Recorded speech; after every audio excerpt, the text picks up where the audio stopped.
Hello, my friends. Wiggle here. Hope the day finds you well and good.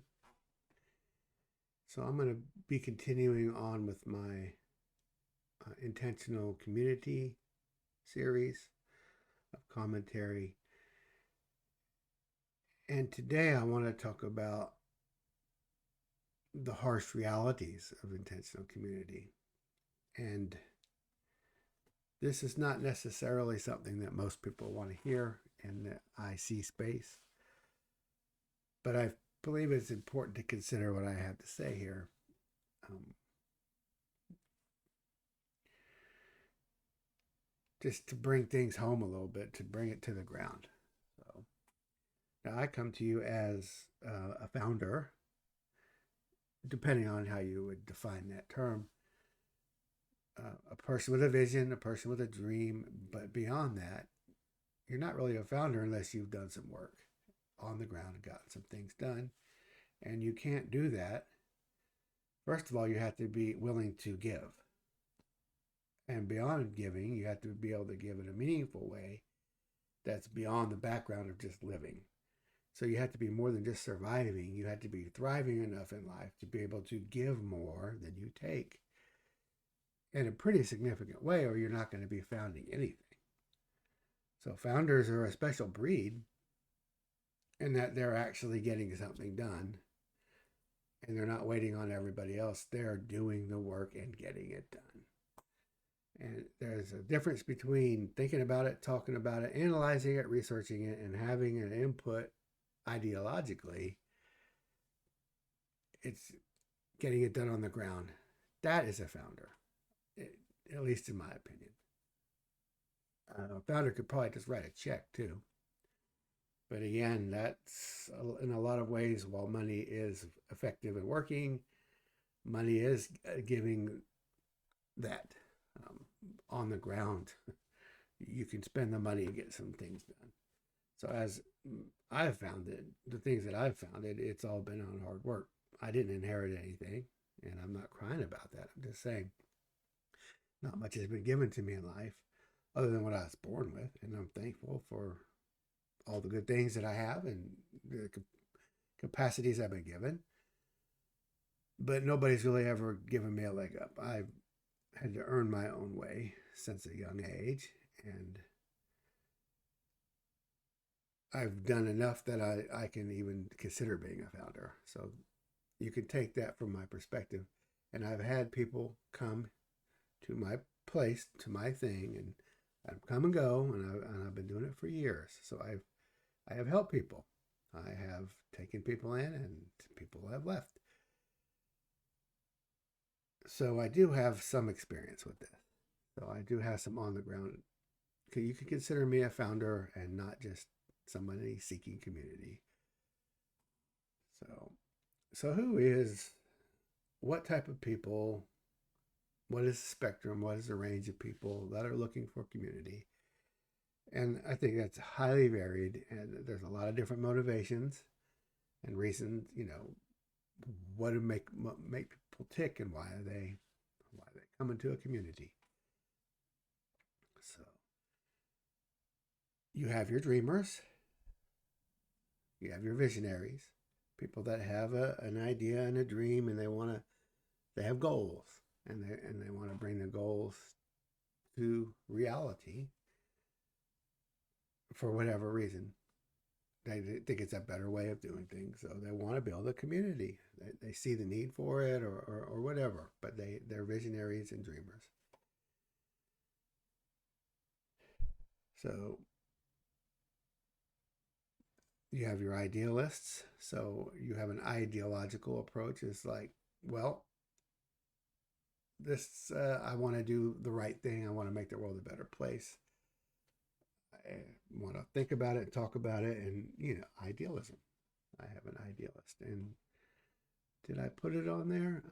I didn't really put on there, but I was thinking more of an activist. So an activist is following out the ideals. They're doing something. They're taking action on their ideals. That's the activist is probably higher on the spectrum, on the good end of things, than just an idealist. At least an activist has put it to the ground. And among those, you're going to have hopeful helpers, people that want to come in and they want to just give. They want to work and help, and they're not necessarily there for themselves. They might be there for the experience or just to more coming as students. But they're giving, and they're a net gain right there because they're so that's good. We need net gains to get anything done. So you have, people that want to learn, people that are going to come, and in that I didn't also include maybe the tourists. They're there for the experience. They're there for the selfie moment, get some pictures, and maybe spend a little time and just enjoy it. It's more of a recreational and enjoyment type approach. And that's at least an honest way of trying to learn or experience something. Now you get to kind of the neutral ground is the needy. Now, needy has a negative connotation, but everybody needs something. We all need something. Founders need something. That's why they founded. People that are a lot of people are in the needy space. They've had a broken situation. Life hasn't been fair. They've worked hard and it's not working out, and they're just like, "What do I do?" There's just a whole range of need. So being needy in and of itself is not a bad thing. It's how do you deal with it. Now we're going to get to the less than neutral end of the spectrum, where you have people that have their need and they're going to handle it in a way that is perhaps not ideal. Now you're getting into redistribution. So they want to come in to a community, hopefully, and there's going to be resources and life force, and they want to take that and redistribute it in the way they think is fit. They're going to tell someone else that has built and founded it. They're going to come in and they want to redistribute. And of course, they're going to redistribute to themselves. And I mean, honestly, this is a lot of what the collectivist approach is. And we're already in a negative zone with that, which I'll explain later.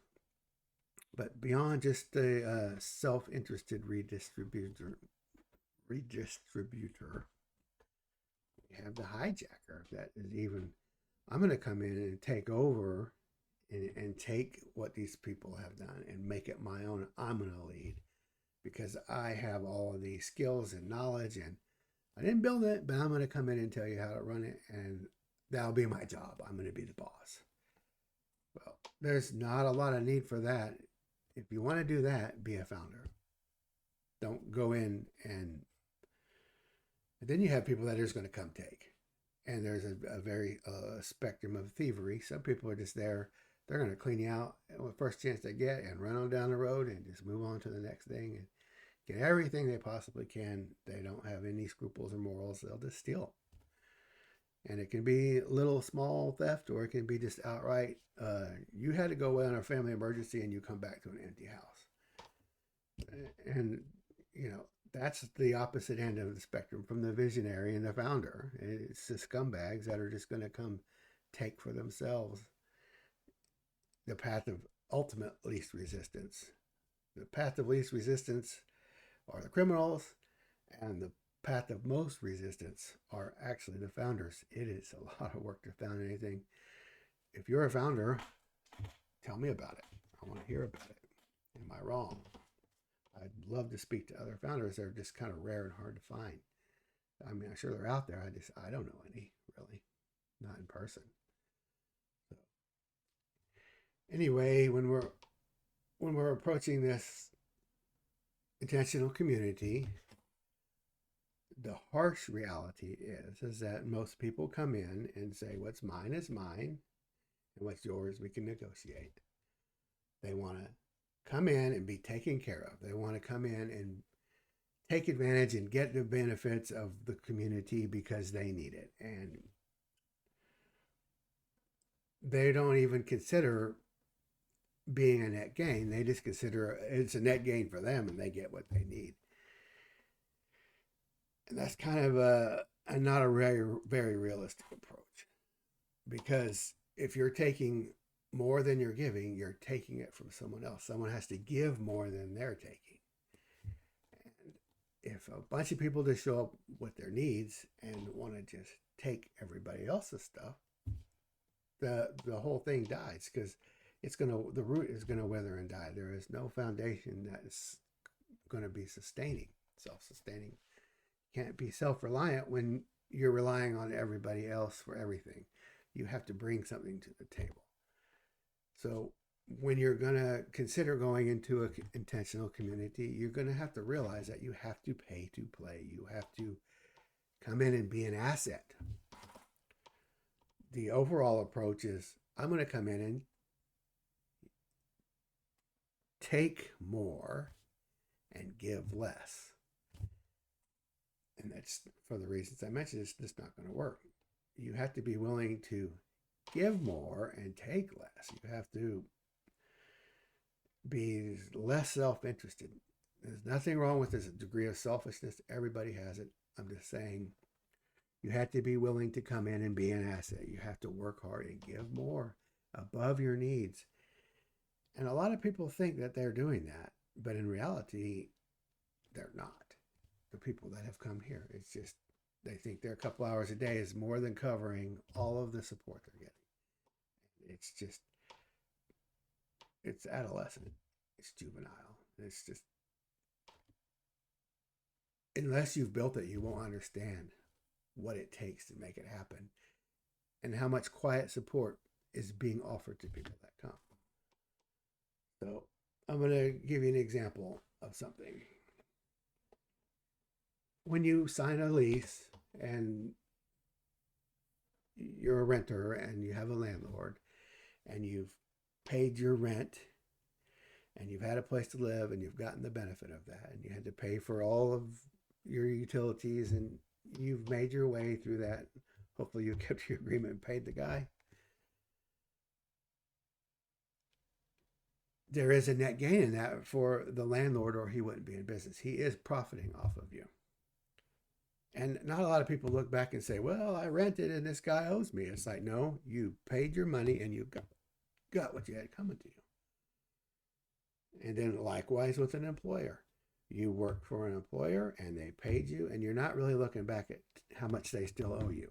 You got your money, and it has changed. In the old days, there was more loyalty from both ways, from the employers and the employees, but it's not so much a common thing anymore. So it's kind of like you did your rent, you paid your lease, and now it's over. You work for the employer, they made a profit on you, because why else would they give you a job unless it's a net gain for them? And you paid the price happily to get that check. You were there, you were willing, you did your part. And everybody profited off of each other in some way. Now you come to an intentional community, and whatever the huge investment, millions, hundreds of thousands of dollars of sweat equity and real money laid down to get the land, to pay the taxes, and even just to put in a road or the water line or the septic or whatever there, it costs somebody something. Now, some people just inherited it and they just have money, and I have no idea. But they had the money. They made it happen. They didn't have to earn it, but they still did the work. Their money did the work for them. And they're due something for that. And they don't owe you anything because they were in the position they're in. Nobody is forced to owe anybody anything. And then when people are willing to share, you can come in, and it just seems that people that have come, I'm not talking about everybody, but in my experience of who's been here, whatever they did, it was always part-time. It was never like full-time work all the time and be here and slave away. That's just never been the situation. And again, I wasn't giving them a shiny apartment and all the amenities and everything on grid, because part of, and I will expand on this a lot more later, but coming into the intentional community, you're facing a natural law. You're facing the real world. And there's always generally a diminishment in lifestyle because you're coming out of one system, which gives you everything, but you have to give everything to get it, working and landlording and employing and all that. You're coming into a more natural situation where there's less resources generally, and you have to earn your place. Because let's consider if you're starting an intentional community on just a piece of land. Let's just say you've managed to get the land, whatever it took. Now you're just sitting there in the dirt. What are you going to do? Where are you going to go to the bathroom? Where are you going to eat? Where are you going to cook? Where are you going to sleep? How are you going to protect yourself from predators and mosquitoes and flies? And what are you going to do when it's hot? What are you going to do when it's cold? And that natural law pushing down on you when you come out of the system, it is a lot to deal with. It's hard. Just watch Naked and Afraid or one of those survival shows and just see what it's like to just go into an area and start living and what's your priorities. And everything's a step up from that, from sleeping on the ground and eating bugs, everything up. Somebody had to earn that, put that in place. And there's a lot more intrinsic value in that than most people think. So when you come in, more than likely, when you're considering joining a community, you're probably not capable or you're not familiar. You're just not thinking that way. Taking stock of everything that's being provided, the whole list of everything you're getting by showing up. Right off the bat, that's a lot. Whatever the situation is, it is a lot more than you have done for yourself. You're there to get what somebody else has done. You're there to try to get the benefit of cooperation and sharing. So when you show up, you have to be willing to be a net gain. You cannot show up and just take from the start more than you give. And it's easy to think that your 2 or 3 hours of work are so magical. You're 5 days a week, 3 hours a week. 15 hours a week I gave. Or 20 or 30 or whatever it is for whatever situation. You really didn't give as much as you're thinking. Just think back to the landlord. Think back to the employer. And yes, the situation, the community, the landowner, or whatever the group that, yes, they profited off of you. But you got all this support. Why are you holding that? Like, just because there's a face to it on a personal level, now all of a sudden this community owes you so much because you did so much. I'm sorry, you probably didn't do that much. Now, some of you probably could come in and just give 60 hours a week and just slave away and get nothing back in return. That's very rare. Most people are not willing to invest or work like that just to make the world a better place. Well, actually, founders are more along those lines than anybody else. If there's anything that got done, if they've done any work, it has come from that 60-hour week and investing tens of thousands of dollars or whatever to even make it possible to help someone. They're already in a generous state as a founder to be giving people just a shot or an education or an experience, or maybe even part of growing into the community, but you really have to earn your place. And we have to really sit down and be honest in our assessment of what are you giving, what are you taking? And the honest, harsh reality is that the vast majority of communitarians, community seekers, are not going to give more than they take. They're just going to take more always. And it's always, this is why communities fail. This is why over 95% of communities fail. They fail at the rate of new business. It's just, it's a very small percentage. 1 in 20 might even last more than a few years or whatever, because human nature comes in. But it's this very thing that I'm talking about. You need to be on the higher end of this scale. And you have to be a net gain. And you have to understand that going in and not hold it against the community for what you put in. You're just doing your part. And if you're not an asset, then what good are you? And community is not the path of least resistance. It is a hard job. That is part of what I'm saying here. It's just there's a lot of building to do because we have a long way to go.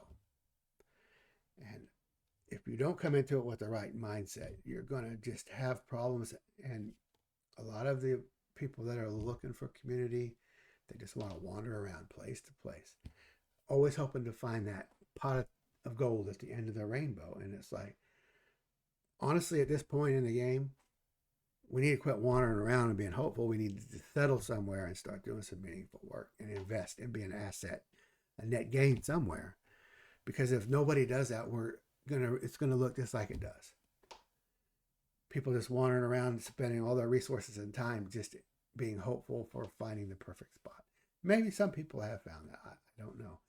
But to me, I think there's not that many utopian, happy landing places for a little, lily pad for the frog to land on. No, I'm happy. Not gonna happen. It's you gotta buckle down and do the work on the ground somewhere now. And just showing up, and I've seen this.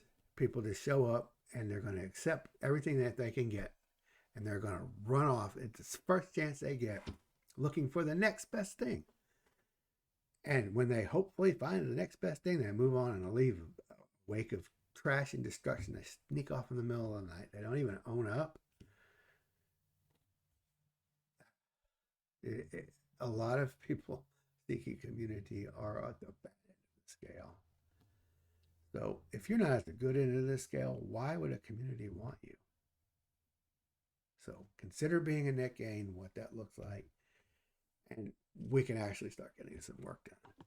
So I don't want to belabor this. I think I've kind of made the point here. So I do appreciate you listening. 22 minutes. My goodness. This 10-minute video. So I appreciate you listening. Please remember to be the light walking in dark places. This is Wiggle Out.